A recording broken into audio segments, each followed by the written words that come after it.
આખી દુનિયાને દશામાં ના નડે અને આપણાને નડે, બરોબર?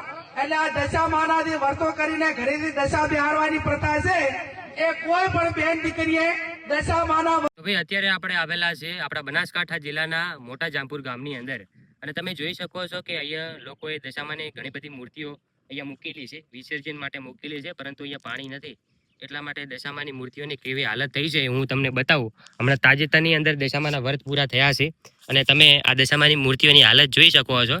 બધી મૂર્તિઓ યાર જમીન ઉપર પડી ગઈ છે, નીચે પડી, બહુ ખરાબ મૂર્તિઓ હાલતની અંદર છે ને. ઘણી બધી મૂર્તિઓ તો એકણ તૂટી પણ ગઈ છે. તો બધાને યાર ખાસ વિનંતી છે, બધી બહેનોને વિનંતી છે કે તમે જે 10 દિવસ દશામાની જે પૂજા કરો છો ને, તો એ મૂર્તિના વિસર્જન વખતે છેલ્લા દિવસે દશામાની મૂર્તિને સારી એવી જગ્યાએ જે વિસર્જિત કરો, જેથી કરીને આવી હાલત ન થાય. બાકી અહીંયા એટલો બધો કચરો ભેગો થયો છે ને, વાત ના પૂછો. જો તમે લાઈવ દ્રશ્ય જોઈ રહ્યા છો, આ બધી મૂર્તિઓ ભાઈ હજારોની સંખ્યામાં મૂર્તિઓ પડેલી છે અને મોટા ભાગની મૂર્તિઓ બધી મોસ્ટ ઓફ જે બધી મૂર્તિઓ છે ને હાવ નીચે પડી અને અડધી મૂર્તિઓ તો ભાગી પણ ગઈ છે અને કૂતરાઓ જે બધું બગાડી રહ્યા છે. અને અહીંયા હે ને કંઈક આવી હાલત છે આ મૂર્તિઓની. તો જે લોકો અહીંયા દશામાની મૂર્તિઓ મૂકીને ગયા છે આ મોટા જામપુર ખાતે, એ તમે તમારા દશામાની હાલત જોઈ શકો છો કે કેવા હાલતની અંદર અત્યારે છે. ખાલી અમુકને ખોટું લાગે છતાં કહું છું કે ભાઈ 10 દિવસ છે, અમુક લોકો તો ખાલી દેખાવા પૂરતા વ્રત લેતા હોય છે, બાકી આવી દશામાની એમની મૂર્તિઓની હાલત ન થાય.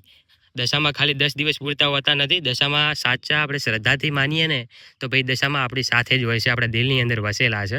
માતાજી સાથે ખરેખર આવું ન થવું જોઈએ. એમની મૂર્તિઓની કેવી હાલત છે એ તમે જોઈ શકો છો.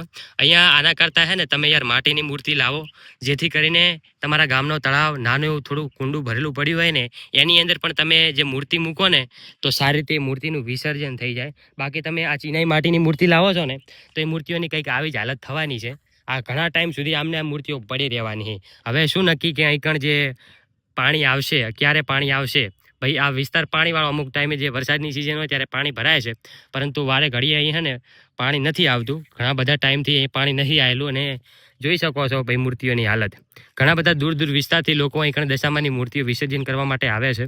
તો ભાઈ તમારા ગામની અંદર જે તળાવ હોય એ જગ્યાએ માતાજીની મૂર્તિનું વિસર્જન કરો ને તો સૌથી બેસ્ટ છે યાર. એ તળાવના પાણીની અંદર સારી રીતે વિસર્જન થઈ જશે. બાકી તમે આવા કોરાની અંદર મૂકીને જતા રહેશો ને તો કંઈક આવી મૂર્તિઓની હાલત થવાની છે. હજારોની સંખ્યામાં લોકોએ દશામાની અહીં મૂર્તિઓ મૂકેલી છે અને બધી મૂર્તિઓની હાલત કંઈક આવી ખરાબ પડી છે.